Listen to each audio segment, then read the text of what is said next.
Yes, I think for the people living in cities, we do take food supply for granted, yeah, because it is always easily accessible. We go to the supermarkets, we can buy food, markets, and so on, right? But lately, I think because of the concern about climate change, you know, some of us realize that actually food may not be available. If the producing countries suffer from drought, floods, earthquakes, and so on. Yeah? So we do need to keep an eye on the supply of food in the world, right? And to make sure that they can be transported to the city for sale, for marketing, yeah, at affordable prices.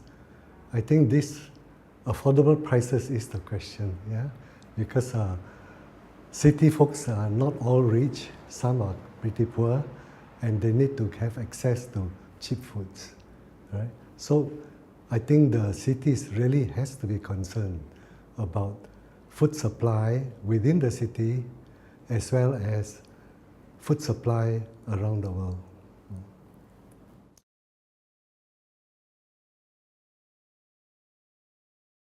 If we don't maintain continuous supply, then I think people will become malnourished because they may lack certain nutrients. Hypothetically, if we cannot get access to meats, right, we'll be short of protein, some minerals, right? People will be suffer from malnutrition, right? If you look at the world, you know, in the past, where there are famines occur throughout the centuries, right? And famines can be caused by climate change, droughts, floods, right? But it can be also caused by political policies within a country, or of wealth distribution, inequality of wealth. It can be caused by diseases in the food supply, in foods, right? For example, you know, one of the biggest famines in recent time was in China during the Mao Zedong Great Leap Forward in the 1960s, right? It is estimated that 10 million people died of malnourishment. Yeah, they starved to death, right? It's because of government policy where they were asked to go to the communes, everybody worked on the farms, and productivity was very low, you know. And so because they wanted to have steel and earnings to develop industries, right? So there was a inequality of spread of the wealth between the cities where the industries are and the rural area, right? So there is this famine caused by this. This is an extreme form of not getting enough food for the people. Another big example is the Irish. In the mid-1800s, Irish farmers suffered from potato blight, fungal disease in potatoes, right? And they all suffered malnourishment, and people starved. And that actually created a very interesting story. Many of the Irishmen, they migrated to America. Yeah, and the Irish population went to America because of this disease in the potatoes, right? So the lesson in all this is that, you know, for us now in the modern day is to keep an eye on the production of food around the world, yeah, and be aware that at times, because of natural disasters or political decisions, just imagine if our sea routes are cut off from Singapore, right? We won't get food, yeah, and it can happen, right? So we must be aware of all this. It's not only the production of food, but political changes, cultural changes, and so on. Yeah.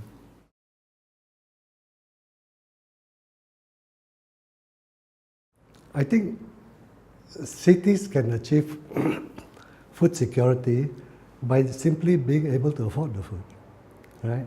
People must be able to buy food easily, and they must have enough money to buy the food, right? So one of the greatest leverage is actually food is marketed in the marketing of food in the cities itself, right? Because the rural areas, they produce the food, most times they will send the food to the cities, because cities is where the concentration of population is. So it's actually the marketing of food. That's one of the biggest lever, the demand for food by the city, right?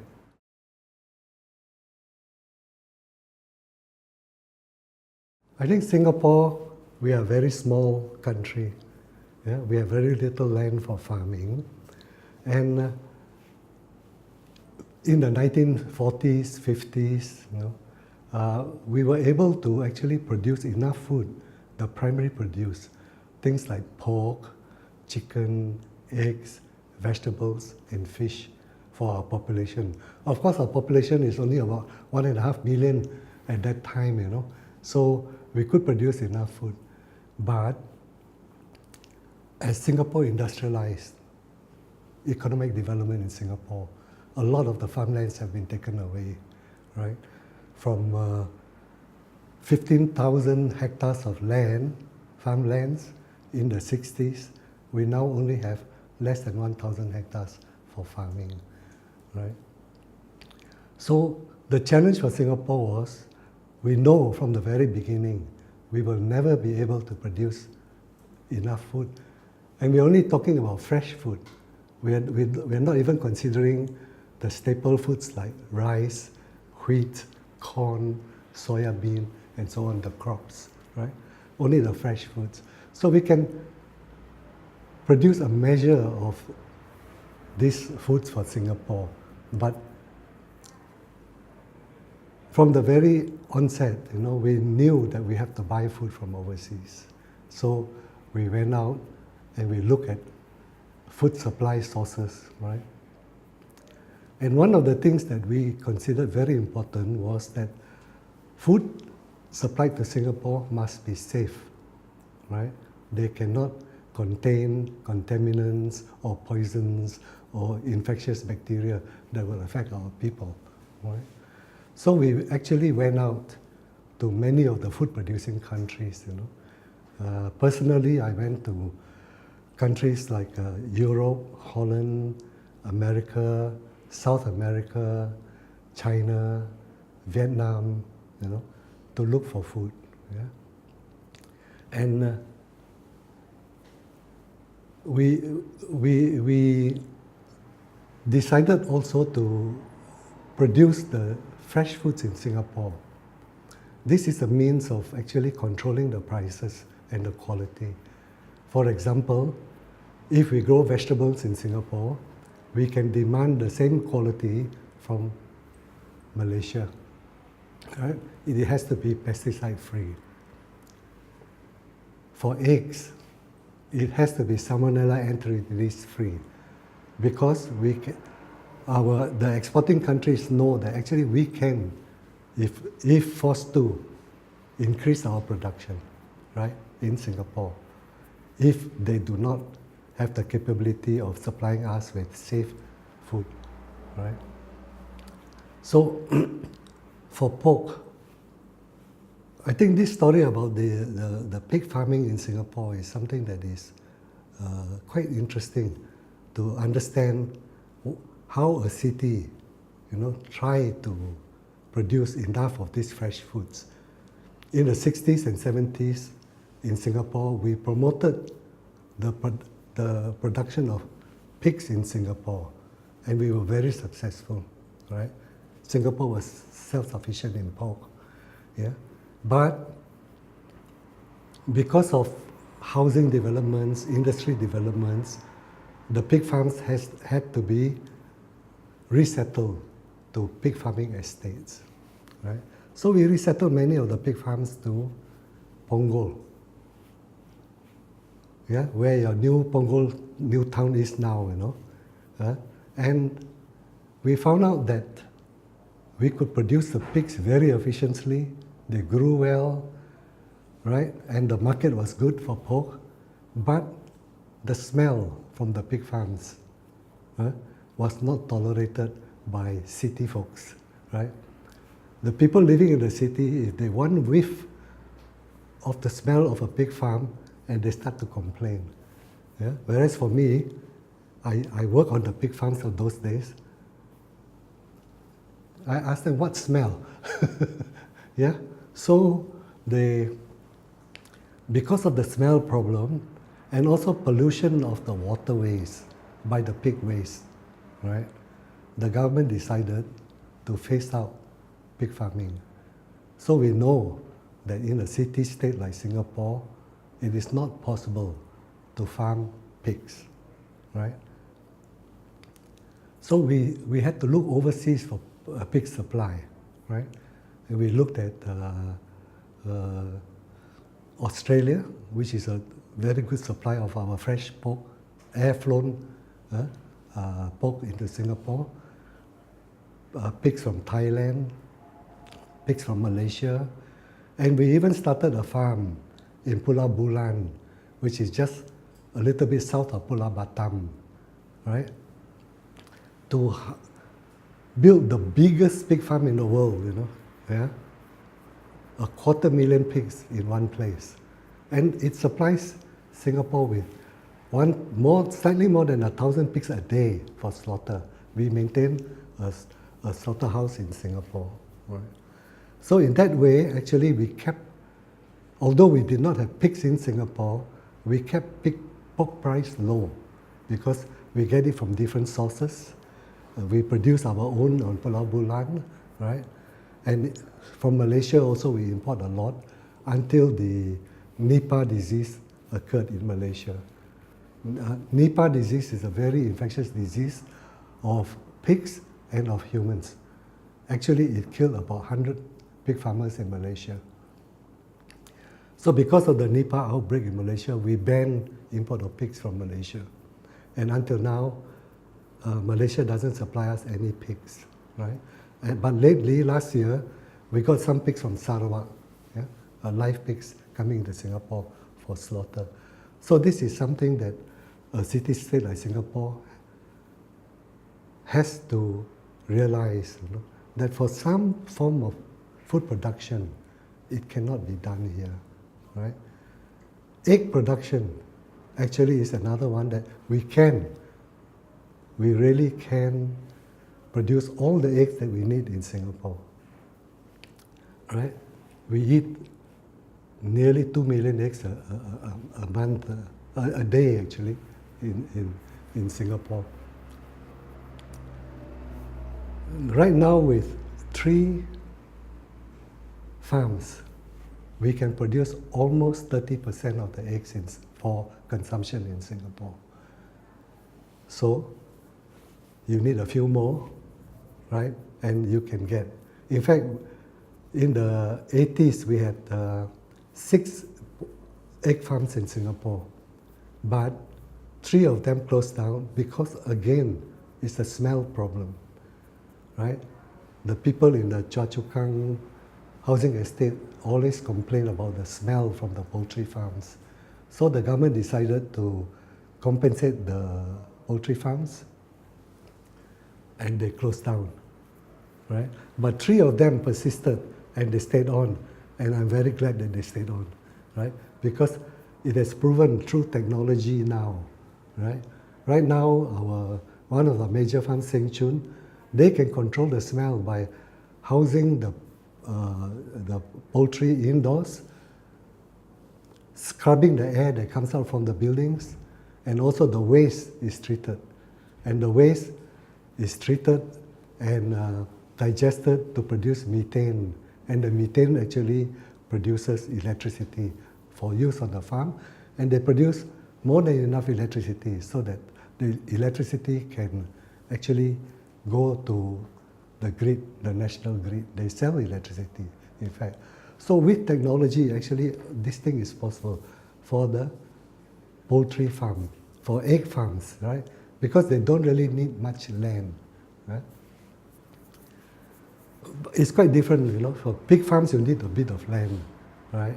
Although you can have multi-story farming, but then you have to work out the economics of it, right? But even so, I think the smell problem will be tremendous because the pigs produce a lot of waste.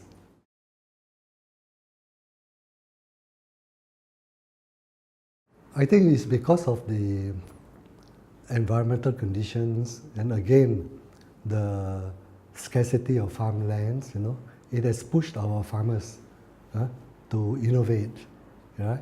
In fact, one of the innovations is Sky Greens where we are now, you know. It's a vertical farm. It's a farm that actually can produce 10 times more vegetables per unit area of land compared to traditional farming. Yeah? So it is. It will help a lot in providing fresh leafy green vegetables for Singapore. Right? So we have done the sums and we estimate that if we have 100 hectares of land in Singapore for green leafy vegetables, we can provide 100% of the vegetables consumed in Singapore. But again, in terms of food supply, it is not ideal to produce 100%. You know, you need some competition, so we should allow some imports, you know, facilitate imports so that prices can be kept down, yeah? More affordable to the people. We have farms that aeroponic farms, you know, which are also an innovation from Singapore. Again, because of environmental condition, in Singapore we realized that we cannot farm temperate vegetables. But with the aeroponic system, where the water is chilled, you know, it's an aerosol system, we could grow any temperate vegetables in the ambient temperature in Singapore. Because what is important is actually cooling the root zone. Yeah? So these are two innovations, you know, where technology has been brought in, the Sky Greens vertical farming system. In fact, we are very proud to say that Sky Greens is the first commercially viable vertical farming system for vegetables in the world, right? It has actually been awarded many awards, you know, and one of the awards is the Index Award, right? Given out by the Danish royal family for the best design for that year, and we won that prize, the Index, right? So innovation again. We don't have enough land for fish farming.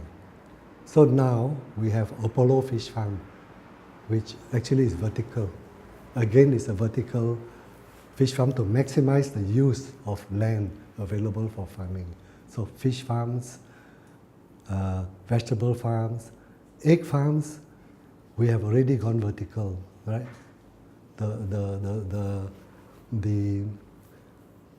The cages are stacked one on top of the other, about 8 stories, right? 8 levels and not 8 stories, right? So we have gone for environmental control housing, and right now there are many indoor farms in Singapore. The Sustainer is one which is quite well known now because they are publicized, right? They use a lot of LED lighting, control the environment for lighting, carbon dioxide, temperature, and so on. And they can grow any vegetable in Singapore. In fact, the latest that they publicized was they grew strawberries. And they say they can grow strawberries year-round. Other countries, it's only grown during certain seasons, right? But they can grow year-round in Singapore. So these are the innovations now. Because of our constraint, we are forced to do it, right? If we have large expanse of land, you know, Nobody will think about indoor farming, vertical farming. Actually, vertical farming costs. It is the infrastructure is high cost, right? If you farm on the land, it's much cheaper, right?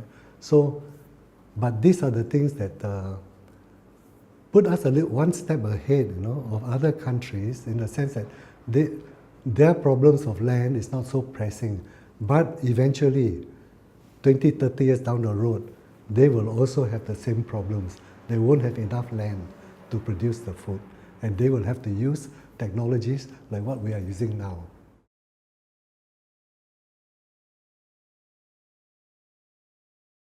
Yeah, I think this is possible. We must thank our traders, They are able to source food, the cheapest food that they can get, from around the world. But there's a proviso, they have to get from safe sources. And the AVA will have to accredit their source of food. But our traders have been able to buy food from around the world. Say for example, we buy a lot of very cheap poultry from America, from Brazil. From America, the whole trade started because we bought the wings and the legs.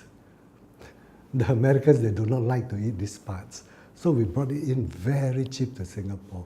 And you can buy, even right now, frozen chicken legs, chicken thighs and so on, and the wings is very cheap, right? You get one whole pack, 2 kilograms for $6 or so, right? So we source very cheap food. Pork price is the same, although we phased out all the pork from Singapore. We could get,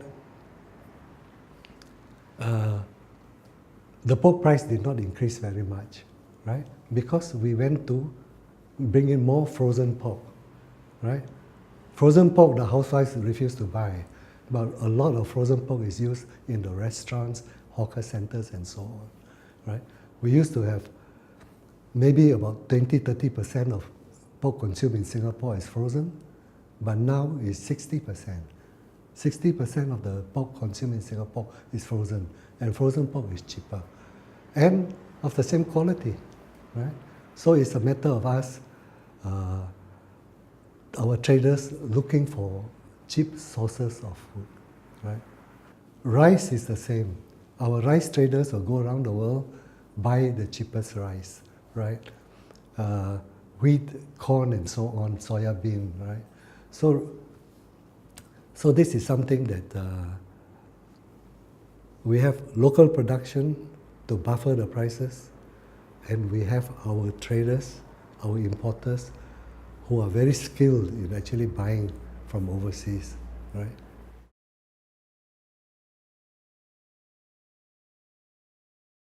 I think the government, our government policy is always to have a very free trade, right? We don't tax at all. In Singapore is tax-free. All the food is tax-free, right? None of this Donald Trump tariffs that is being put in place now, in America, for exports from China to America and so on. There's no tariff.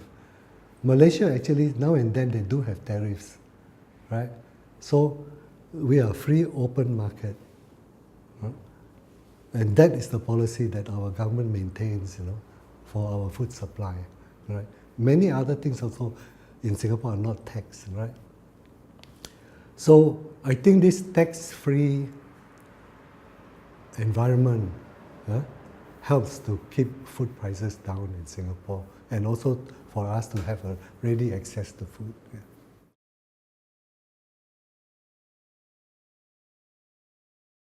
I think others will be, recently there is a International Rice Convention in Singapore and so on.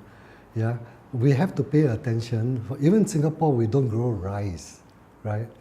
We have the technology to produce disease-free rice, drought-resistant rice. And this disease-free rice and drought-resistant rice produced by our Temasek Life Science Laboratory are being grown in Indonesia and in China right now. right? And that helps because if there's a climate change, there's a drought, there's not enough water, then the rice that we have produced in Singapore, right, which is drought resistant, will go a long way in helping in the rice supply to Singapore. Disease resistant, they have a fungal disease called rust in rice, destroy a lot of the rice crop in the world. Now we have disease resistant rice, and they are continuing to work on this, right? So we have encouraged actually the research on rice in Singapore, through genetic modification. Because we can see that in the future, there will be climatic change, there will be droughts, and our rice will be in demand. Not that we will make a lot of money out of this, but because we ensure that there will be a supply of rice back to Singapore, right? And disease also. We don't want a disease that will wipe out the rice crop in Thailand, for example, right? And so we help internationally. Actually, Singapore can contribute. It's because of our biotechnology industry in Singapore is very well developed, and actually we can influence a lot of food production around the world, right? Even for vegetables, we are doing research now on selecting vegetables that are faster growing, vegetables which are more nutrient rich, right? Looking at the genes. And then in future, we can produce what we call artificial seeds, right? For vegetable growing. So these are the contributions that Singapore can make to the food supply. And we are not looking just to benefit farmers in Singapore, because we know we cannot grow enough, but we can help other countries which are selling food to us produce at a cheaper cost.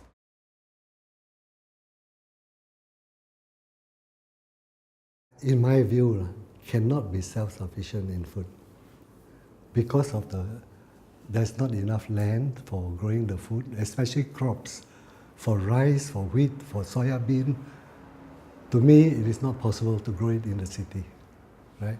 In the city, we can grow our vegetables. There's no problem, right?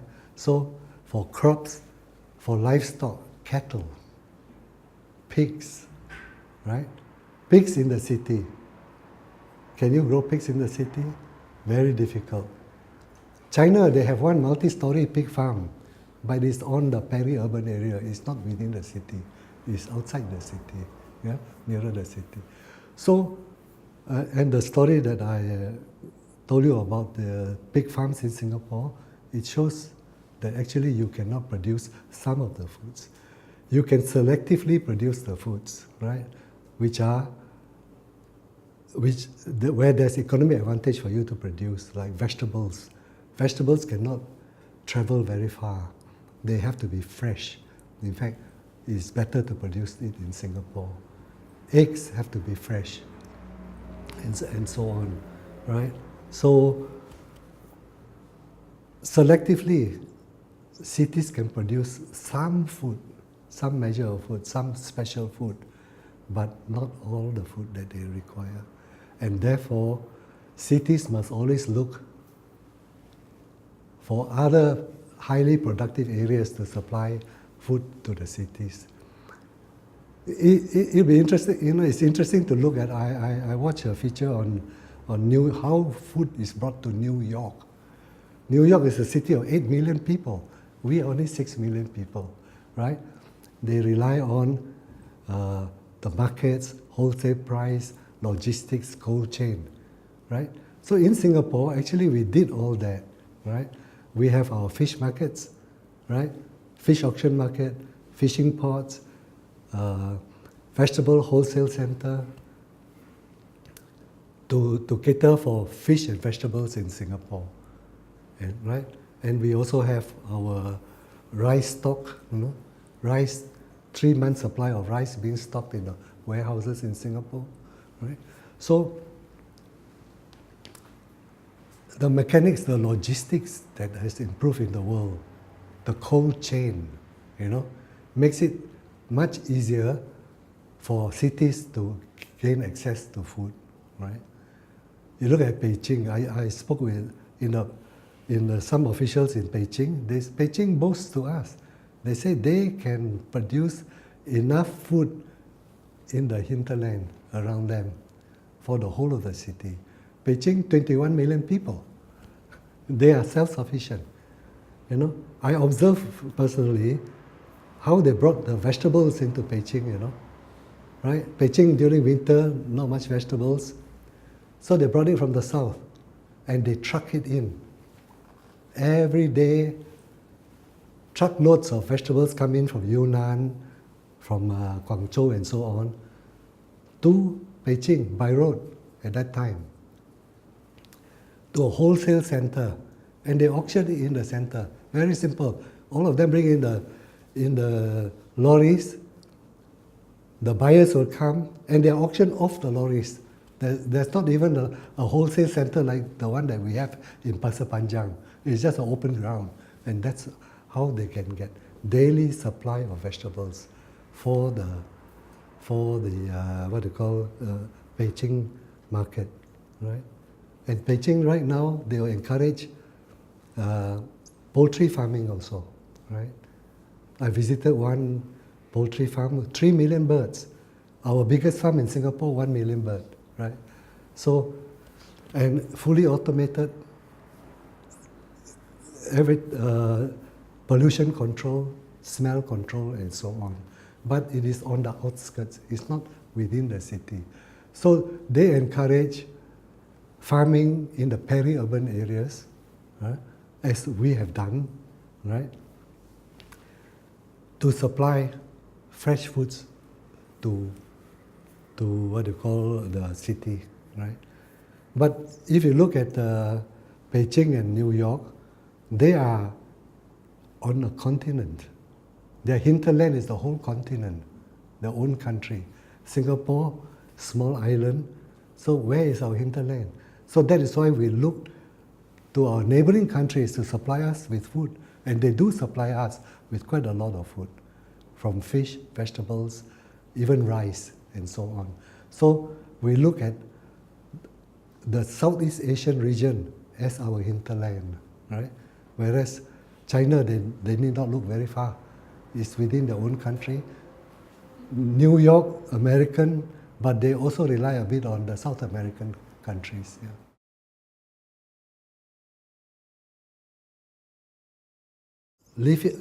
It requires actually our government to have a policy to retain some land for this intensive farming of this produce. As I told you, leafy vegetables, if you use the sky green system, I need 100 hectares of land. That's minuscule, right? To produce all the leafy vegetables for Singapore. Egg farms, right now we have 3 farms producing 30 hectares. You need another 7 more. 7 times 20, 140 hectares more of land. And we can produce all the eggs we want in Singapore. Fish, we can actually produce. If we go maximize the use of our lands, our sea space, as well as some of the coastal areas for inland fish farming, right?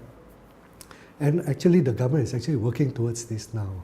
So we should, actually for fish, it's critical that we produce our own fish, because the South China Sea, from all the studies that has been done, by 2030 in fact, the fish cannot reproduce themselves anymore. And from then on, there will be a decline in the population of fish in the South China Sea.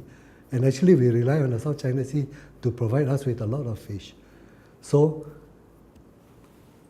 it is incumbent on us to actually farm fish right now and maximize, using technology, maximize the use of our very restricted sea space and also to allocate some land space for inland farming where you can go vertical, like the Apollo system now, Apollo farm. So all this can be done. We can actually be self-sufficient for green leafy vegetables, eggs, and fish. But is that desirable, right, from the point of view of marketing? So we need not go and achieve self-sufficiency, but as long as, for me personally, as long as we can produce more than half, right? So we have a stable supply in Singapore to meet our needs during times of emergency, right? Because if you suddenly cannot import, say, vegetables from Malaysia, right? We have at least 60% supply in Singapore for a period of time. And if you cannot import eggs from Malaysia, it happened because there was an avian flu outbreak. We banned import of eggs from Malaysia. There's no eggs. And we had to go around the world looking for eggs. And you're going to buy eggs from Australia, from Holland, and so on, landed in Singapore, minimum 60 cents an egg, whereas we can buy 12 cents, 15 cents an egg in Singapore if we bought from Malaysia, right? So there is benefit in having some local supply, local production of this critical food that we eat every day, right? Just in case there is an emergency, right? But over the long term, we cannot actually rely on our own production. Yeah.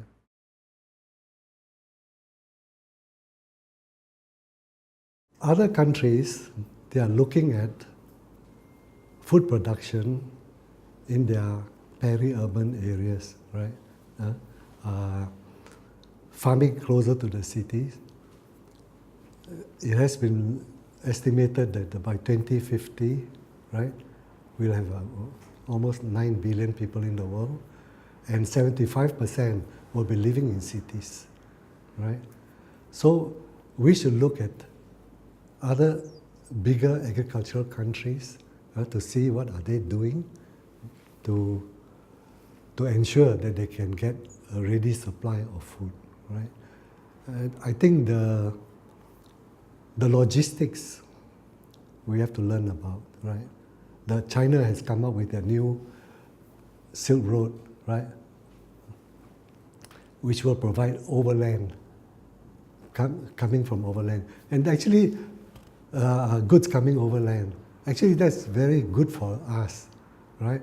We always worry in Singapore, what happens if the Straits of Malacca is closed down, right? So we cannot import a lot of food by ship. Right? Now, if it is done, they can come by rail to Singapore, from Thailand, from China, straight down to Singapore, right? So we need to look into this logistics of food, right? And learn from other countries, how do they bring in the food. Actually, we actually will need to look at food auctions also, you know. I visited the Chicago Mercantile Exchange, whereby they actually bid for food futures, you know. They pay a price to, say, buy corn 6 months down the line, right? And there are traders doing it, right? And that's how they can buy cheap food. Pork bellies, they also buy, pork also they buy futures, right? How do these traders, I asked, how do you all know what risks you take, you know? How do you know that the price will be at that price 6 months down the road? They say very easy. Right now, they have satellites. Actually, they scan the whole earth. And they know in the world, in 6 months' time, how much corn is going to come on the market, how much wheat is going to come on the market, right? They can estimate the farm produce from the satellites, right? So in Canada, I went to see one farm. He has a computer and he has access to this satellite.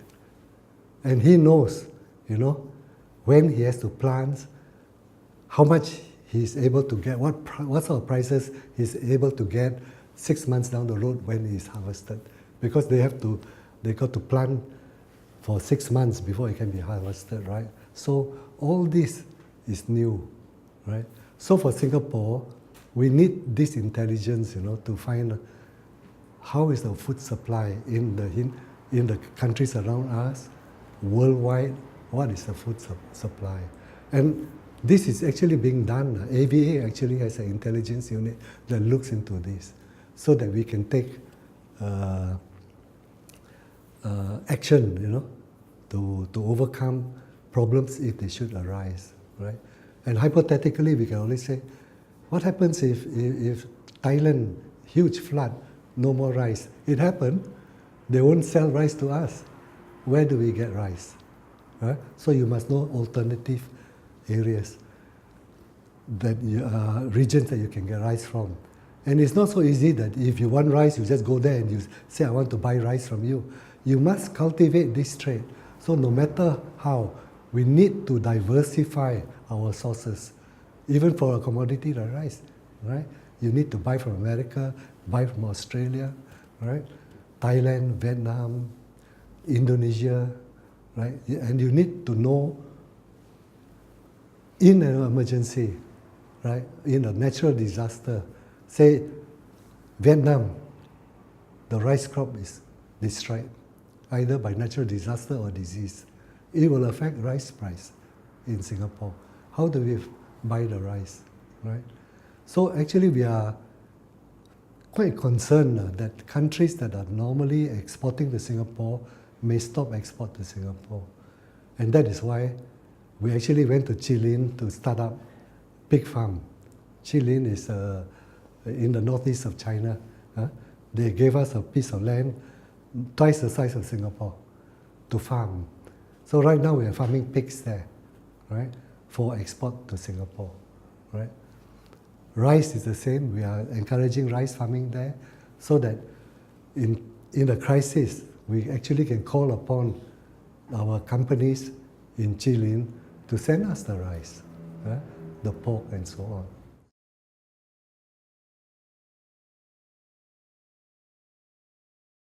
I think the country that is promoting this very actively is Germany, and they do it in Berlin. The history is that after the Second World War, there's actually the food supply is very low in Germany, and people wanted to grow their own food, especially vegetables, potatoes, fruited vegetables, and so on. And the government decided to allocate small plots of land to the citizens to grow their own food, right? So that is a tradition there. And right now, they carried on with this. And right now, they told us that the people who actually farm in the city now are students. They go and rent a small piece of land in the middle of the city, and they grow their own, right? Vegetables especially, right? Chicken and so on. But the amount grown, the quantity grown is quite limited. We must realize that. Japan, if you go to Japan, every empty piece of land in the city, they grow rice, right? And they're very proud of it, right? They grow rice because of the government policy, because government refused to import rice for a long, long time. They want to have rice produced in Japan. They say it's their culture. In the past we used to argue with them to say, you don't import rice, you don't import beef, why? So they told us, no, it's our culture. We want to grow our own rice. But right now, actually, they are forced to import rice. But If you look at the Japanese culture, you can see within the cities and towns, small piece of land, they will grow rice, right? So they are quite successful.